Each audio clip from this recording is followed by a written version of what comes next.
A culpa produz o choro produz a lágrima nos aproxima do perdão. Poucos de nós afundarão tanto quanto Pedro. Isso é uma ironia, já que 1 ou 2 horas antes, ele estava no alto do pináculo e longe do precipício.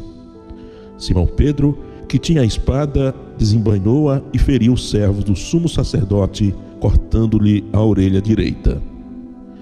Presunçosamente, Pedro coloca-se ao lado de Jesus, sacando sua espada. Fique de lado, Jesus. Vou cuidar desse aqui para o Senhor.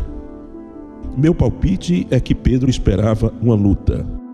Meu palpite é que Pedro parece que não entendeu quando Jesus lhe disse: guarda a espada.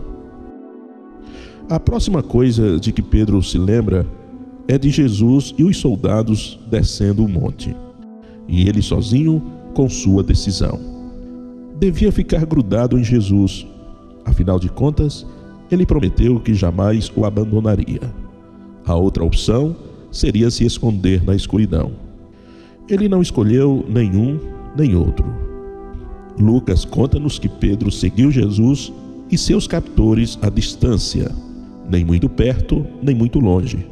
Perto o suficiente para vê-lo, mas não suficiente para ser visto ao seu lado. O amor fez com que Pedro tivesse vergonha de fugir. O medo fez com que ele tivesse vergonha de se aproximar. Os discípulos escolheram o lado esquerdo do caminho e fugiram. Jesus escolheu o lado direito do caminho e obedeceu. Mas Pedro escolheu a faixa branca do meio. Um grande erro. Seria melhor ocultar-se nas sombras com os discípulos. Seria melhor ficar na corte ao lado do mestre. Mas, em vez disso, Pedro está aquecendo as mãos na lareira que os homens acenderam. Um jovem reconheceu e perguntou: você também não é seguidor desse homem? Pedro nega: não sou. Momentos depois, perguntaram-lhe de novo: você não é um dos seguidores desse homem? E pela segunda vez ele nega o Senhor. A terceira pergunta vem de um parente de Malco: eu não vi você com ele no jardim?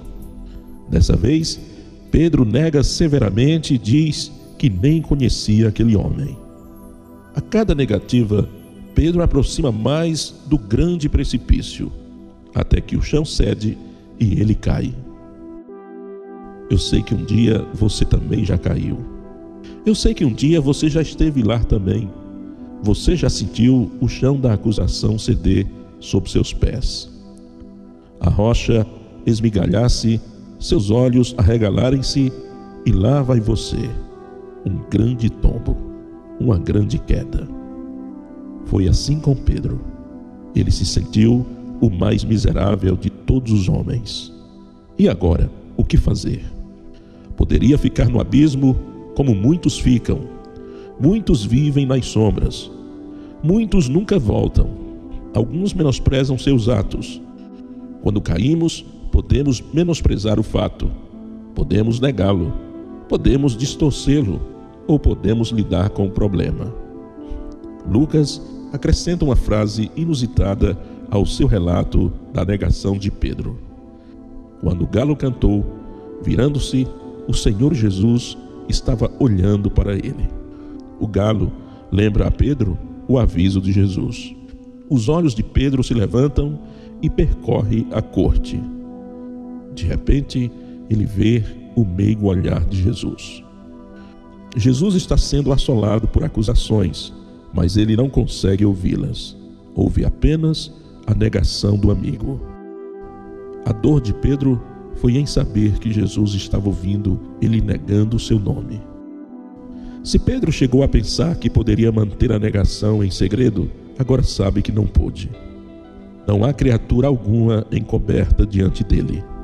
Antes, todas as coisas estão nuas e patentes aos olhos daquele com quem temos de tratar. Não podemos manter segredos diante de Deus. Confessar não é dizer a Deus o que fizemos, pois Ele já sabe. Confessar é simplesmente concordar com Deus. reconhecendo que nossos atos estavam errados. Será que Pedro fez isso? Mais uma vez, vamos deixar Lucas falar. E Pedro lembrou-se da palavra do Senhor, como lhe havia dito: antes que o galo cante, hoje me negarás 3 vezes. E saindo Pedro para fora, chorou amargamente. Cada lágrima, uma confissão. Cada soluço, um reconhecimento. Pedro lembra-se das palavras de Jesus e chora. Não nos fazemos favor nenhum justificando nossos erros ou atenuando nossos pecados. Um pai de família, certo dia, viu sua criança chorar desesperadamente. Quando ele se aproximou, notou que a criança estava ferida. A criança foi ferida por um graveto que entrou em seu dedo. O pai pegou rapidamente a criança, levou-o para dentro de casa e tratou de fazer os primeiros socorros. Logo pegou uma tesoura, uma gilete e um band-aid. Quando aquela criança viu a tesoura, a gilete e o band-aid, logo ela optou: por favor, pai, use somente o band-aid. O pai replicou: tenho que fazer essa mini operação para extrair o graveto que entrou em seu dedo. A criança chorou muito durante o processo, mas dias depois agradeceu ao seu pai pelo socorro imediato. Às vezes somos exatamente como aquela criança. Chegamos a Cristo com o nosso pecado, mas tudo o que queremos é um band-aid. Queremos escapar do tratamento. Queremos esconder nosso pecado.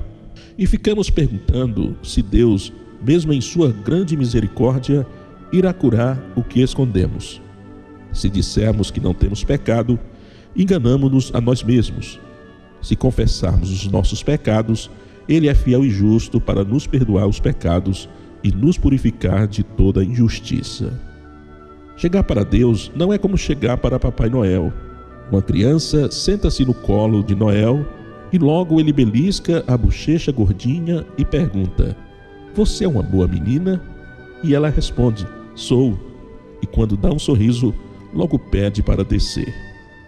É um jogo, é infantil. Ninguém leva a pergunta de Papai Noel a sério.